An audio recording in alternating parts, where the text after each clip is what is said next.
Okay, so I'm going to talk to you about AI and the election. Obviously, this is a very timely topic and a special place in the world to be talking about this. And I think it's fair to say, I suspect you would all perhaps agree with me, that it seems like we're just at the dawn of a kind of paradigm shift in how we create content, how we distribute that content across the world, and how we consume it. And that could have really big implications for how our democracy works. So that's what I want to talk to you about today. I am not going to provide you with all the answers, which I certainly don't have, about how to make this work well. But I want to start, I thought it would be helpful to step back and think about some historical context, because it turns out AI is very special, and some of the things about it will be completely new and different and alien to us. But in other ways, what we're experiencing is actually a repetition of something that's happened over and over again in human history as our information ecosystems have been disrupted by new technology. So I want to start, this is a really cool picture. This is actually a depiction of the first ever volume of the Encyclopedia Britannica being printed. Some of you may remember back when we used to buy the physical volumes of it. I had them as a kid. And the printing press was an incredibly disruptive technology when it first came out. Many of you may be familiar with this history, but when we developed the ability to repeatedly print books at scale, it allowed for the democratization, in a sense, of information in a way that had previously not really been possible. And pretty quickly, people started writing things that people in power at the time didn't like. And among other things, many historians argue this actually directly caused the Reformation and massive changes to the structure of the Catholic Church in Western Europe. And it also came along with an immense period of turmoil and violence and efforts to control the printing press and to restrict the printing of ideas. And it also came along with the creation of a bunch of fake nonsense written down and printed into books to trick people. And as you can imagine, with a new technology, this new thing, the printed book, it took a while for people to adapt, those who knew how to read at the time.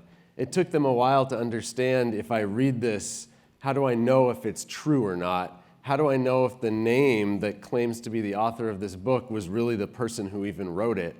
How do we suss these things out? And it was incredibly disruptive. It turned out, I'm a professor, so I guess I'm kind of biased. It turned out to be one of the most important, glorious, amazing technologies ever developed. Hopefully you all agree with that. But adapting to it was not easy and did not always immediately lead to good things. This is another very famous, now fast forward a couple hundred years. Here is another very challenging, but ultimately I think quite positive technological disruption. This is in the early or late 19th century, early 20th century. We again, with industrialization, we are now able to print things at much higher scale, much cheaper. Not only because we took the printing press and made it into a piece of industrial machinery, but also because we learned how to make paper extremely cheaply and ink and so forth. And so now we are able to print at a much higher volume and frequency than back when Gutenberg was printing, one Bible every once in a while. And one of the first things that happened is people started pumping out what we might call today propaganda. They started pumping out their ideas to the public. In particular, rich people bought newspapers and used them to push out their ideas, for better or worse. This is a very famous photo of what was called, this is now often referred to as yellow journalism, which many of you may be familiar with. And in particular, this was the day when the Maine sunk. And a certain group of people who were particularly keen on going to war with Spain said that it had been sunk by the Spanish. And this was pushed very hard in these newspapers owned by people who had that interest. To this day, we don't actually know, at least according to Wikipedia, when I did my research on this, we don't actually know who. Many people at the time thought that the sinking of the Maine was an accident. But we're not actually sure it was an accident. To this day, we don't really know. But one way or another, it's quite clear that we were in an era where the mass printing of newspapers was creating weird things in our information environment. And once again, that was both very good. Ultimately, the development of the mass newspaper, again, I'm a professor, maybe I'm biased, I think was really, really good. But it took us a while to adapt. And this was actually the period of time in response to yellow journalism. This is the period of time where we actually developed modern journalistic practices, including journalism schools, the idea that you cite sources, that you have off-the-record conversations. All those norms developed partially in response to yellow journalism, again, because of this disruptive new technology. Does anyone know who this is? We're going to ask a few questions during this talk. Usually when I give this talk, no one knows who this is. But in this audience, I bet some people do. So wait, if someone can bring you a mic, I would love to hear an explanation of who this is. Maybe over here. Yeah, so please tell us who this is and why I've put him here. Give it to somebody else. I think it was Father Coughlin who used to put out the most miserable journalism you can ever imagine. Yes, so in particular, he was a radio phenomenon. At the dawn of the radio era, he was sort of the first political figure. He was a priest, but he had a political valence. He was the first huge mainstream radio personality. He had 30 million weekly followers in the US at a time when the population of the US was 120 million. So he had an unbelievable megaphone, which he generally used to espouse views I think we would all not be super happy with today. And eventually, so he was a populist. He was very, very anti-Semitic. This is the 1930s. He was pro-Hitler. And he had 30 million weekly listeners. And he was eventually forced off the radio by Roosevelt through legal action, which is itself a very interesting topic. The radio was another extremely disruptive technology when it came out. And authoritarian leaders, Hitler, Mussolini, others, used the radio very aggressively, again, to directly communicate to people and make a particular argument or try to shape the information environment in a certain way. Today, radio, I don't know, it's pretty good. It's a mix, I think. But again, we had to adapt, and we've developed institutions and norms around and laws around how radio works, largely in response to what happened in the 1930s. This, I am sure you're all familiar with. This was the first ever televised presidential debate. And again, not going to dwell on this point, but television was yet another hugely disruptive change to how American voters learned about their politicians, heard what they were talking about, and we had to learn a whole new set of behaviors around how do we judge people when we see them on TV, right? And people point to this debate in particular as being unfair or something because the argument that's made is basically JFK wore makeup and he looked really good and Nixon was all sweaty. There's often this sort of irrationality kind of implicit in the argument that basically people shouldn't judge based on those things, but because television was new and this was the first debate ever, that's what they focused on. And we had to learn over time, and we had to develop a system for orchestrating things on television in a more informative way. You can be the judge of whether you think that's worked well or not today. Our most recent televised presidential debates haven't been super impressive to me. Okay, this is a great one. This is one of the first New York Times issues shown on the internet, the World Wide Web, as it was called. I love that the headline here is Europe betting on self-regulation to control the internet. It's just a great time capsule. And again, this was a very disruptive moment where now suddenly I told you that after yellow journalism, there'd been the rise of this very professionalized journalistic class, these fancy newspapers, and now the internet was a huge threat to those newspapers. And as I'm sure many of you experienced or are familiar with, it's been a very lengthy process for newspapers to figure out how to work with the internet, how to make money on the internet in a place where users don't want to pay for things and so forth. And so this was another really big disruption. Then we had what's now referred to as the Arab Spring. Okay, and this was sort of the dawn of the second internet era, where in the first internet era, it was all about people making websites and newspapers moving online and stuff like that. And the effects on the information environment actually seemed, not that strong. And then we had social media, which really further strengthened this phenomenon that you can trace all the way back to the printing press of allowing more people to speak directly to large groups of people. And in the case of social media, it was allowing everyday people to do this very, very cheaply with very little effort. And at first, we encountered this, we being people sort of here in the US, thinking in a very particular way about what free speech looks like, what information looks like, what democracies look like, experienced this as a very, very positive thing. And in particular, the Arab Spring was held up as this incredibly optimistic moment where social media allowed people who had been censored in their home countries not only to speak out about their officials who they didn't think were doing a good job, but to coordinate with one another to oppose that person and to depose them. And this happened in a number of countries, and social media was sort of credited with helping to improve the information environment. It sounds funny to say this now in a way. And so it was a time of extreme optimism. Of course, then that has flipped, right? And now we feel like, particularly in environments where maybe we think the status quo information environment was pretty good, we worry that social media is actually encouraging the opposite, right? It's again, kind of like with the radio, like I talked about before, it's now allowing different people to try to control the information environment for their own ends. Okay, that was a very quick surface level history of an incredibly deep topic, which is how technology has disrupted our information environment and thereby changed our democracy. Now I want to bring us to the current age and what the evolution that we're just at the beginning of, and I want to do it with this picture, which to me feels like this happened 100 years ago. And I was astonished to discover that this, when I prepared for this talk, that this is 6 months ago.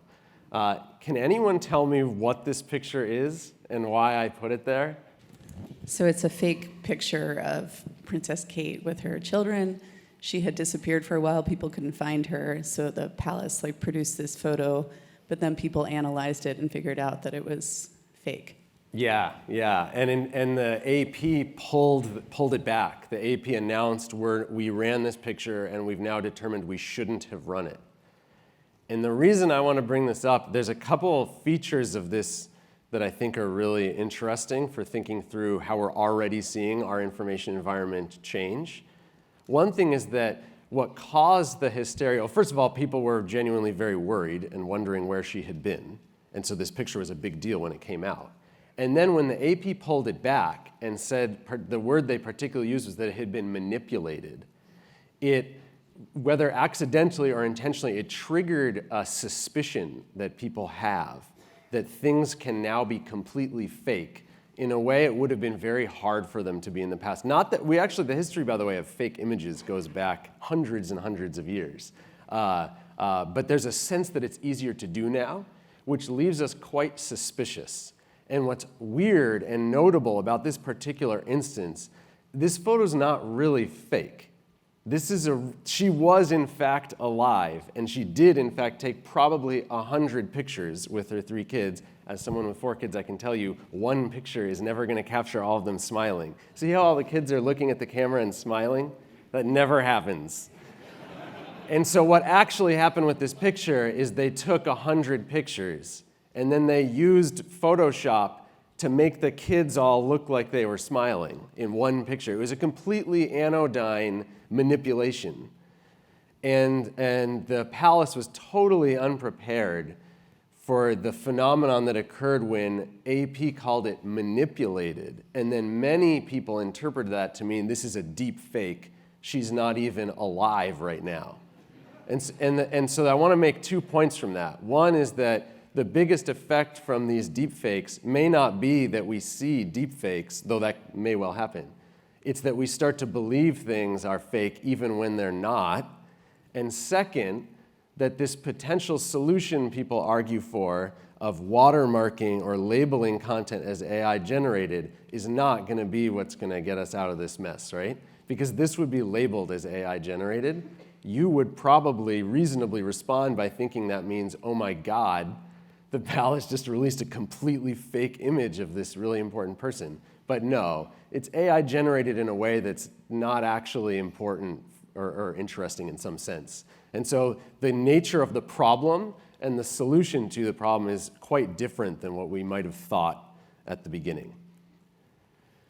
Okay, that is the motivation and the background. I will just tell you extremely briefly about myself. I already had such a great introduction. So I work here at the GSB. I study democracy in tech. I also work in tech, so I have a very, I think, particular perspective from going back and forth between studying these issues around democracy and technology and working with tech companies to try to fix them.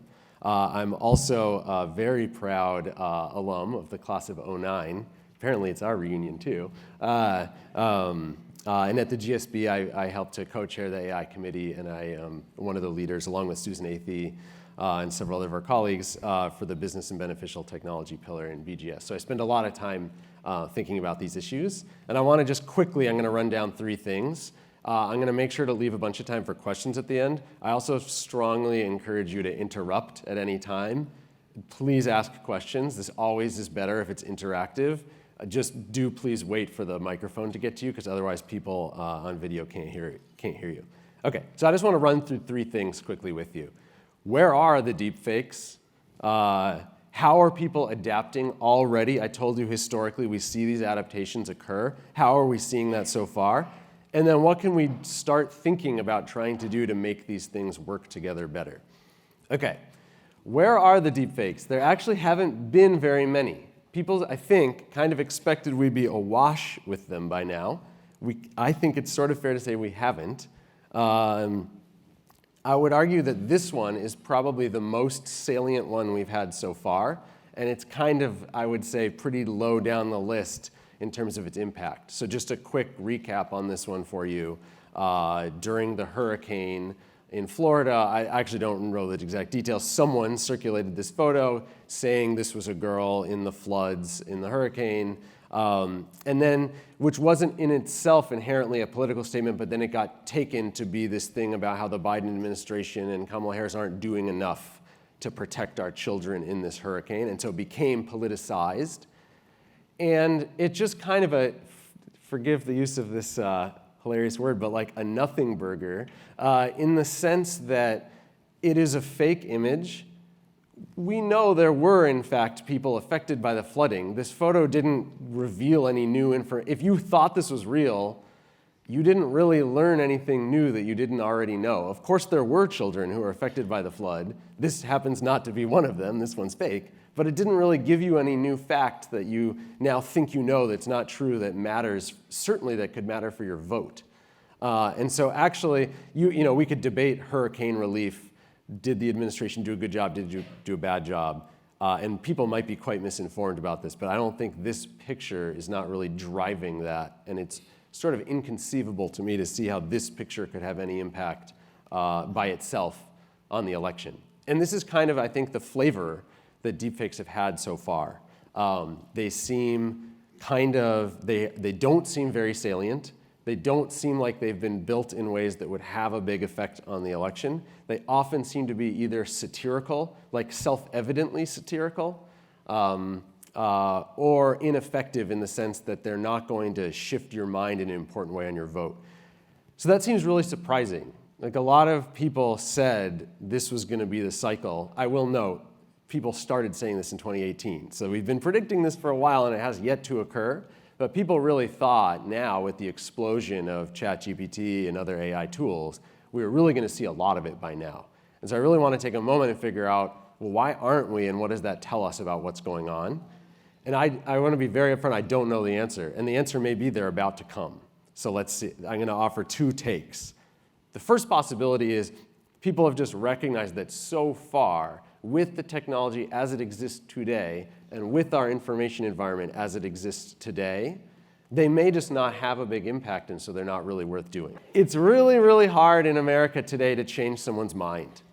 Really hard. And that might be a bad thing in some ways. But when it comes to AI, maybe that's a saving grace. We have studied in a number of settings where the people doing the studies or paying for the studies, campaigners, have really strong incentives to figure out how to change people's minds. And we just consistently find it's incredibly hard to do. Incredibly hard to do. Most Americans come with a pretty strong set of views on the way the world works and how they think it should work. And it's pretty hard to move them around by showing them stuff online.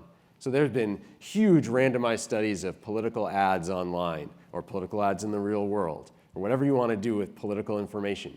And it just generally has very, very small effects on people's attitudes because they already have really strong attitudes. And in a world where you're already being bombarded with other types of information about this election cycle, about the hurricane relief, for example, you're already getting it from 1,000 directions. One deepfake might have trouble cutting through that noise. In addition, people may already be primed, because this has been such a big discussion, and at this point, a quite large fraction of Americans have actually used ChatGPT or a similar tool themselves. People may be primed already not to think these things are real when they see them. And I'm going to show you some evidence for that in a moment. Now I want to contrast that with this alternative view that I would definitely not rule out, which is that we just haven't seen the big ones yet, right? Because how could you cut through the noise? The fake kid in the hurricane, that's not going to cut through the noise. What would cut through the noise? A super compelling video that claims it's from 20 years ago, that reveals, Kamala Harris used to be an official member of the Communist Party in America or something, and it somehow seems real. So some unbelievably salacious claim about one or the other presidential candidate right before the election, that seems like the kind of thing that addresses all my points from before, right? That does cut through the noise. It's so big, if it changed your view of this candidate, holding your political views fixed, that might really move the needle. And particularly for swing voters in a small number of battleground states, we might think that could really, really matter. And if you look back at 2016, where we had a massive October surprise, not a deep fake, but James Comey doing his own version of a deep fake, that was, had a huge effect on the outcome, I think. We have pretty good evidence for that. So I think we should prepare ourselves that it's very possible in the next week or two, something really wild might come out. I will say there's a couple reasons to think it might not happen at this point. First of all, we're already halfway through October somehow, and it hasn't happened yet. And now a lot of Americans have already voted. So I don't know if you all track this, but early voting is super popular now. So October surprises are a little harder to pull off than they used to be, because you used to be able to wait, knowing everyone was going to vote on election day. You could spring it the week or two before. Now you spring it the week or two before, and I don't know, half of people have voted or something already. So we might not see one. I want to tell you about one particular kind of deepfake that I am more concerned about, I would say. And that I do a lot of work on election administration. And obviously that's a pretty fraught topic these days. What are the rules by which we should run our elections and count our votes? And unfortunately, election administration gets a lot harder when elections are close, because that's when you have to really get everything done as fast as possible. You got to do recounts and et cetera. If it's a really lopsided election, you can call the election way before you've actually dotted all the I's and crossed all the T's, and it's less of a big deal. This looks like it's possibly going to be a very close election. If it's a very close election, we're going to have a lengthy delay before we know the winner, just like in 2020. It could be weeks before we know the winner. And in that period, obviously, people are going to make extremely strong claims about how the vote counting is going, whether it's being done accurately, whether it's being done fairly, and so forth. And I have worked, and I have colleagues here at Stanford, particularly my colleague Justin Grimmer, have done a lot of work actually directly engaging with people who believe that that system is rigged and who develop statistical evidence that they argue proves that our elections are rigged. And I think that it's very likely we'll see those people using AI to generate evidence for their claims after Election Day. That's not to say, by the way, I strongly support every citizen should be poking around our election system, and it's great that we have civic engagement on studying if our elections are working fairly or not, and we should keep an eye on that, because it's certainly not a guarantee that it always will. But we should be skeptical of snake oil statistical efforts trying to claim that the election is fake. And I want to tell you just quickly a specific story about this that caught my eye, that my colleague Justin Grimmer actually was directly involved in. So this is a picture of a self-styled election fraud expert in Nevada. Nevada recently held its primary elections. And in Washoe County, this person offered a study that he claimed proved beyond a doubt that the Republican primary election in Washoe County was run fraudulently. And the way he did this was that he took election returns data from Washoe County, Nevada, and he put it into ChatGPT, and he asked ChatGPT to look for evidence of election fraud. And he used this. ChatGPT found him evidence of election fraud. I'll tell you in a moment why it made no sense. And he circulated this, including to the election board. And on the basis of this evidence, they actually refused to certify the primary election. And there was a delay in its certification. Eventually, it was certified. But it appeared that his use of ChatGPT was what made the difference and made his claims seem extra persuasive to people who don't know very much about statistics or about how these things work. And so this is a quote from his report where I just want to highlight particularly that he says that he's using, quote, the most sophisticated artificial intelligence platforms and supercomputers in the world. And that was sort of like what gave him the strength of this evidence. Now, why didn't this actually work? You don't need to read the fine print here, but he actually provided, it's sort of admirable in a way, he had provided all the logs. ChatGPT has this feature where you can share, here's the log of me talking to ChatGPT and what it did. And he shared the whole log, where he uploaded the data and then asked ChatGPT to analyze it and blah, blah, blah. What he failed to notice was that in between him uploading the data and then having this back and forth with ChatGPT where he urged it more and more passionately to look harder, it stopped analyzing the data. And it just started making things up, completely making them up, which is called hallucination. It happens all the time with these generative AI tools. So by the end, when it reported to him and it told him, these are things ChatGPT actually said to him, contact law enforcement. Given the high probability of manipulation, and ChatGPT also said election certification. The county commissioner should not certify this election as legitimate. This was after he berated it for a while, and at this point, it was no longer using the data at all. And he claimed that this evidence was being drawn from the data, but as you can see, it just wasn't. So I think we're going to see a lot more stuff like that, particularly if the election is close, and there's this window where we're all sitting around speculating about who's going to win. I think that's going to be a very fragile period. It was obviously extremely fragile in 2020, as we all know. And that might be a period where this AI stuff becomes particularly ripe. So we should keep an eye on that. Okay, I want to talk a little bit about how people are adapting, and then I want to wrap up with time for questions. So we have been planning for a while a survey to investigate how are people updating their beliefs about what's real or fake online or just in the world as generative AI takes off. And so the question is this of all ages? Yeah, actually age is going to be an important thing I'm going to talk about. Yeah, and so we planned the survey this summer, and it was actually pretty hard to get it done and fielded. And I repeatedly told my co-authors that I had to present it to my mom in October. And we got it done just in time. We got it done last week. And so we got 3,000 representative Americans, all ages and so forth. And when we asked them a bunch of stuff, but the thing I'm going to show you quickly is just we asked them to imagine that you've seen a piece of content. And then we specified whether we're talking about an audio, piece of audio, an image, or a video. And then we specified whether they're seeing it on social media or on TV news. And then we asked them, if you just saw that, if you saw a politician, let's say, depicted in one of those ways, image, audio, or video, on either social media or television, would that alone make you think that's a real thing that happened in the world or not?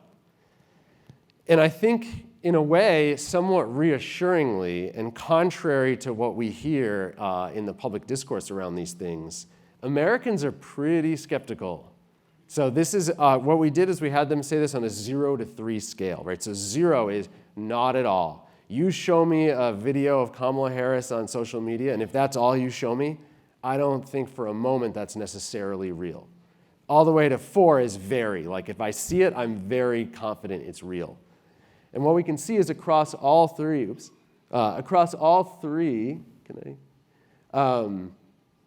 Americans are quite skeptical. So this is the average of all the responses. So the average confidence in audio is below somewhat. It's in between I'm not very confident and I'm somewhat confident, which to me tells me like I'm not really ready to believe something if I just see it.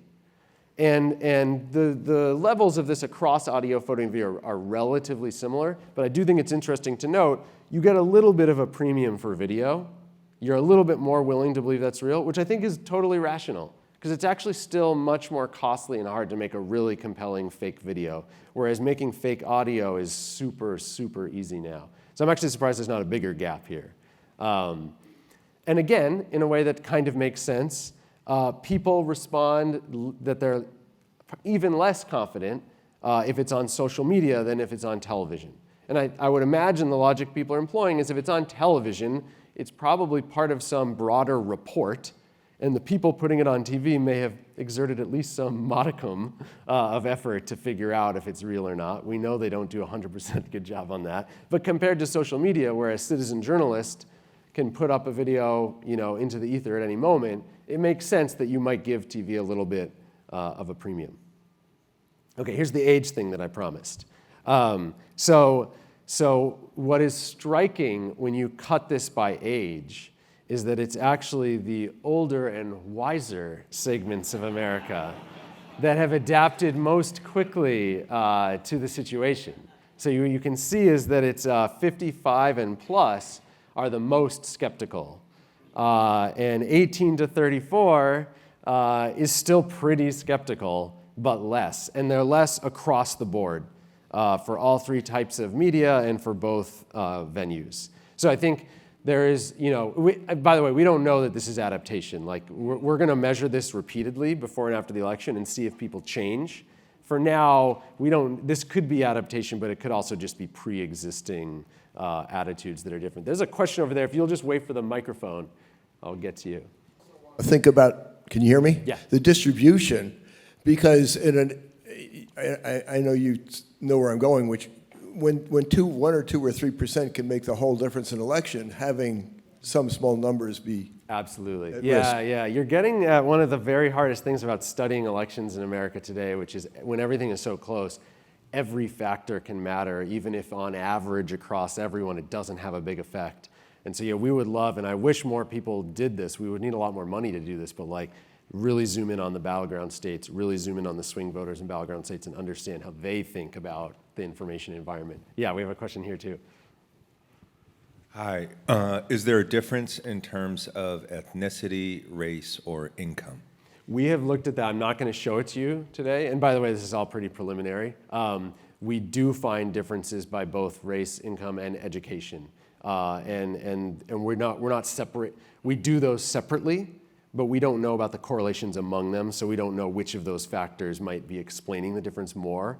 But it's sort of more educated people, higher income people, and white people are more skeptical on average. Yeah. One more question. Oh, wait, a couple more questions. Oh, boy. I'm going to take 2 questions now and finish, and then I'll take all the rest of the questions.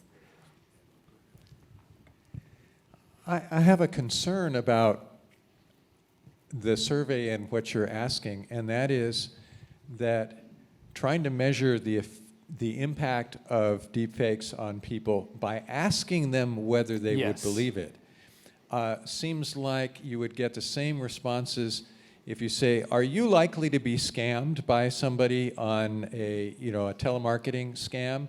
Everybody's going to say no. And 100%. So my concern is that this isn't actually measuring whether they're truly going to be fooled or not. Absolutely. Absolutely. I completely agree. And I think the most important thing we'll need to do, and people are doing this, is both study in the wild as we see these deepfakes come out. How are they? And that's how we studied, by the way, I didn't do this, but that's how people studied the Comey incident.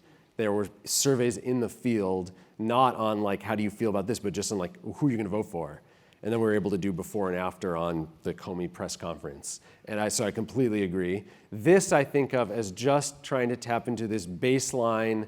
What we want to see is whether, as there are deepfakes out there, is there going to be this population-wide adaptation where people are going to start to say, I don't even pay attention to social media content because I know it's all fake. That's kind of we're trying to see whether people are engaging in that logic. And I was surprised to that note, I'll say, I was very surprised to see the age gradient go this way, because when the ed school here at Stanford has done quite a lot of work on online literacy, and that in some ways goes the same way. Older people are more skeptical, and younger people are fooled more by online stuff. But for certain other types of behavior, younger people are much more sophisticated. So if you ask them about how people inflate the way they look or how successful they are on LinkedIn or Instagram, young people are the ones who are like, yeah, we don't pay any attention. We know that's all fake. So there are different kinds of adaptation. Yeah. Okay, I'm going to take one more question. Yep. Yes, my question has to do with, does this have something to do with the intensity of prior beliefs? Mm-hmm. In other words, if I'm already inclined in a certain direction, if the deepfake functions as reinforcement as opposed to something outside. Yeah. And it would seem like that would have a big influence. Yeah, I think that's right, and I think it would further depend on you'd want to do that with specific deepfakes that appeal or don't appeal. One that is kind of reinforcing what they already believe, one that's telling them the opposite of what they believe. I don't know about that, but that's definitely the kind of direction I think people should go with this stuff. I will say, to some extent, that kind of question is something we've been studying for a while. We haven't called it deepfakes, but it's sort of very similar to what's been done studying various kinds of misinformation online. And I will just say a limitation to those studies is sometimes what researchers call misinformation later turns out to be real. So that's a challenge. With deepfakes, that would be easier, hopefully. Okay, I'm going to quickly wrap up so I can take as many questions as possible. So I'll just note where I think this is heading is people are increasingly skeptical. They're learning, perhaps, that they shouldn't trust things just because they see them on video or just because they see them on audio. That then opens up the space, of course. That's reassuring in one sense. We want people to be on their guard, but it's also a huge problem because then we can't know what's real, right? And that, that's just a general huge problem, right? If everyone becomes incredibly suspicious and doesn't think anything is real, that then opens up the door to all kinds of crazy beliefs. But in addition, there's this idea of what's called the liar's dividend, which is the idea that now something real could come out about a politician, for example, and the politician can just absolutely insist that's just fake. That didn't happen. And we have seen in elections in other parts of the world this happen already. There was a particularly high-profile instance in Turkey where both things happened, actually. There was a real scandal, as far as we know today, a real scandal occurred, and the person implicated insisted it was fake. And there was, for another candidate, there was a fake scandal that people insisted was real. So you can see how this can go both ways. And we're already seeing this to some extent in the US, though I don't think it hasn't gone very far yet. And so this was a pretty great example where, it's sort of just a random one, but Kamala Harris had a rally at the airport that was, relatively well attended. I'll be honest, I don't pay a lot of attention to how much attendance there is at these things. And Trump got very upset and insisted that the pictures showing that many people at the rally were fake. And so just to give you the sense that you can then use the suspicion to then claim things that are real are fake, potentially. I don't know for sure that the rally even happened, but I think it did.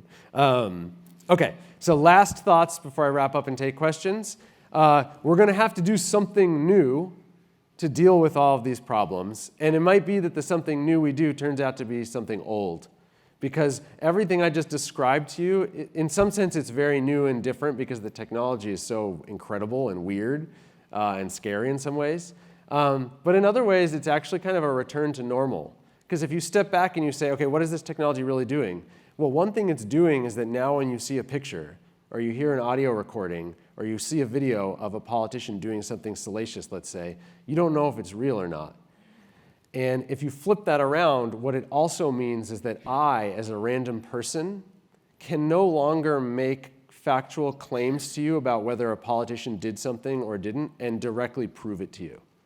And that's usually always been the norm in human history. And in fact, these last 50 years or so, where I could pull out a picture, or especially I could play you an audio recording from the Nixon White House, let's say hypothetically, you could, or show you a video.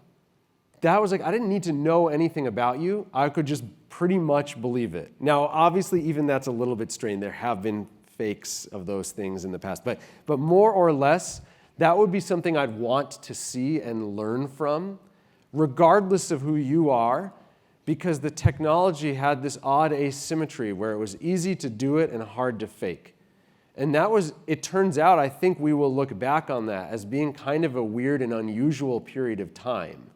And we're now returning to what was true for most of human history and most of American democratic history, which is that that's not a sufficient way to learn about what's true or false.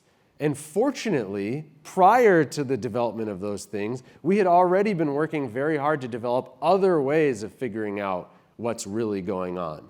And those other ways included what I told you about before, journalists who they didn't prove it to you by showing you an audio recording or a video in 1930. They proved it to you through some kind of complicated process that certainly was not perfect, that involved them and their company developing a reputation for making claims that occasionally you could then verify yourself in the real world. Maybe you know one of the people quoted in the article. Maybe you were actually at the event that the article is talking about. And over time, they would form a reputation for like, they actually try really hard to say things that really happened, and that's good for them economically. And so one thing that's clear, I think, is we're gonna need to find a way to restore that business model. And it may be, optimistically, maybe that'll happen naturally, but probably more likely we'll have to do a lot of work to figure out how to do that. But that's pretty clear to me. That's the path forward when we can't just show you a video and prove to you that that's really Donald Trump saying something or so forth. We also don't have to just go back to previous methods. We can develop new ones. I just want to tell you quickly about one. We've seen the growth, and I've done some work in this area, of online platforms where we attempt to figure out which things are real and which are fake, not by appealing to legacy media institutions, but by actually building new online institutions that are pretty interesting. And I just want to tell you really quickly about one that's had a surprising amount of success, which is this thing on X called Community Notes. Originally developed at Meta, later a similar project was implemented at Twitter called Birdwatch. Birdwatch became Community Notes. And the way it works is it's a randomly recruited set of people who are compensated, they're like everyday Americans, to fact check things that are posted on X. And it works surprisingly well. You should go check it out. It's really quite interesting. And they suss out, they're like journalists. They go and they're not as good as like a professional journalist, but they go out and they try to figure out if it really happened or if it's true. And they have repeatedly put fact checks on Elon Musk's posts, which is hilarious. And to his credit, he has left them up. So this is a famous example, and this is actually in the Wikipedia article. So we'll have to develop things like that. People are also working very hard to try to establish not whether a piece of content is true or not, but rather, did it come from the person who's claiming it came from them? So I'm not going to dwell on this. It's really, really interesting area. But for example, we now have cameras that will cryptographically stamp the image and then allows you to trace, did that really come from this particular physical camera or not? And fancy news organizations like the New York Times have these cameras. They're really, really expensive, but the New York Times has them. And we're building towards a future where you'll see something online and the system will validate for you, like, this was physically captured in the real world by the New York Times. And I think things like that are clearly going to prove helpful. I want to end on an optimistic note also, that we can also use the same technology to improve democracy, and that's what I'm most excited about. So Yamil Velez is a good friend and collaborator of mine. He and Semra Sevi and Donald Green have been working on this paper, for example, where they use generative AI to ingest political parties' platform. This is at the local level in the US, where people don't know that much about their political candidates typically. They bring in all this information about the candidates and the party's positions. They create these chatbots that are very well informed, And then those chatbots have conversations with voters who want to learn like about my local school board race or something like that. And they've shown that this turns out to be an incredibly powerful way to synthesize political information and give you quick summaries that, and the evidence they show in this paper is people like using these. They're significantly more informed after they use them, and they want to use them in the future. So I think there's like a pretty exciting set of things to work on there. So I'm going to wrap up here and just to summarize and then take questions. It's pretty clear this is a big new disruption to our information environment. The world is like changing under our feet very, very quickly. At the same time, it's also true that in some ways we've been here before, and we will adapt to this the same way we've adapted to all these previous technological disruptions to our information environment. At the same time, those previous adaptations have not been smooth, and sometimes they've been incredibly painful. So we need to kind of keep an eye on how that's going to go. And at the same time, we should keep a close eye, I think, on the opportunities. This is a very powerful technology that can make us all smarter, and that could be really good for our democracy. So I'm going to leave it there, and I will turn to questions. Thank you. We have a couple over here, a couple over there. Let's start here. Thanks very much. I have two questions, actually. You don't have to answer the second one. The first one is you talked about generative AI, and what I was interested in is more on the machine learning side and how groups like Future Forward and others are doing massive generation of not just one single deepfake, and I'm not even saying they're doing deepfakes, but factual, but massive impressions over time. And I think there's research that shows if you sort of get overwhelmed, it does change your opinion over time with information. So the first question is sort of the change in democracy based on using machine learning to generate this. The second question is, why did the Red Sox trade Mookie Betts? I have a great answer to the second one, but let me start with the first one. No, actually, I got to start with the second one. Clearly, the answer is that the owner of the Red Sox no longer cares about the team. He owns like 100 other teams. It's a classic principal agent problem. On your first question, first of all, I don't know the answer. What I would say is two things we've learned about politics and political advertising and those kinds of techniques over time. One is that we should always look at what happens in marketing first, because that will always come to politics next. My impression of where this is right now in marketing is, you use generative AI to make many versions of your ad, and then in an automated loop with no human in the loop, you serve those to people, see which ones are working, and start shifting. So you're combining this machine learning with the generative AI to find the most engaging. I imagine we'll see that with with organic content generation as well as ads. And yes, I imagine, as you're alluding to, I guess it's already happening, I'm not that familiar with it, we'll see that with political ads next. The second thing I will say is there's a very long history, especially in politics, but also just in marketing as a whole, of, for obvious self-important reasons, overstating the impact that those things actually have on individuals. And that's true in marketing, and it's definitely true in politics. Cambridge Analytica is a great example of this. Cambridge Analytica shopped around their fancy method to a bunch of people I know in academia before the election, and it was, no offense if someone here worked at Cambridge Analytica, like it was not serious. Yet after the election, it was covered as if it was this genius brain operation. And so I think in general, I still come down on the side of we don't have a lot of evidence that these moves attitudes a lot. I agree, though, that as you put different kinds of new technology together, we should keep a very close eye on it. Yeah, there's a question behind you. With all of these information technologies you've discussed today, especially with AI, are we better off for government to take action before or after these things are established in the market, or none whatsoever and let the public just handle it on their own? I don't know. That's a big meatball. I definitely come down in the middle. I directly experienced through my work the government's efforts across the world around social media. I obviously have a very biased view. I'm an advisor at Meta, I personally do not think those laws have done a good job. I think most countries that have they took the rhetoric that people in America were using about misinformation and blah, blah, and most countries have passed laws that basically are intended to allow the government to say, I don't like this content, it's unsafe. And I think that's really bad I don't think that's a good thing. And if I look out at what people are saying, when I hear about AI safety, which is an incredibly important issue, as someone who studies politics, I worry tremendously about people using that rhetoric to argue for laws that are actually intended to engineer what people are allowed to say or think, which I think we've just gone through experiencing in the US, is not a successful strategy from any perspective. People don't like it, it backfires, it does not improve the information environment.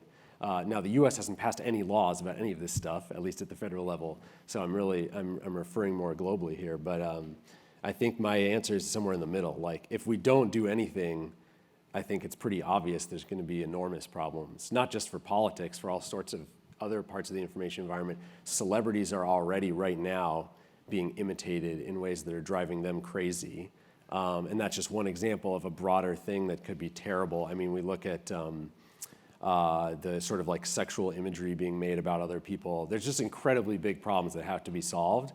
So my middle ground answer is I think we should start with the ones that are very clear problems, and I worry a great deal about going too far.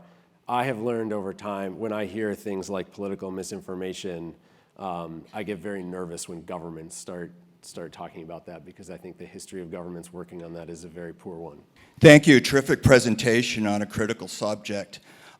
Recently, the state of New Jersey is mandating media literacy courses in the public schools to address this. I don't know if you're aware about that, but I was just wondering, what do you think?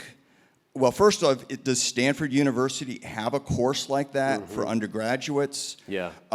If not, why not? Should it? Just like to get your thoughts about that as bringing this into part of a education process instead of government, taking a role starting at the public schools and in college. Yeah, it's a great question. I am not super deep on Stanford's undergrad curriculum at the moment, but I will say there are a couple people here in the ed school who work specifically on this question of media literacy.